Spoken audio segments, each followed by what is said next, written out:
Labay ang duha ka tuig, subling gihimo sa mga miyembro sa usa ka grupo ang ilang gift-giving program sa mga kabataan sa lungsod sa Panglao sa Bohol. Mukabat sa 500 ka mga kabataan sa Barangay Danao ang nahatagan og pagkaon ug mga regalo.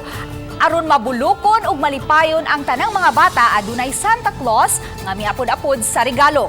Gisugdan sa grupo ang tinuig nga gift giving niadtong 2009 isip paagi pag-give back sa komunidad apan naundang tungod sa pandemya ug sa bagyong Odette. Aktibo ang nga misuporta ang 25 nila ka mga miyembro sa kalihukan alang sa komunidad.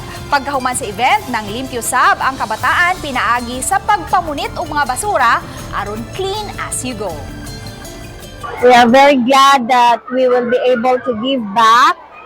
Bisan sa pandemic nga atong giagian, nakapaambit ta sa mga kabataan. That's why I joined this community because all we want to do is make our environment better. And then I love Panglao Bohol.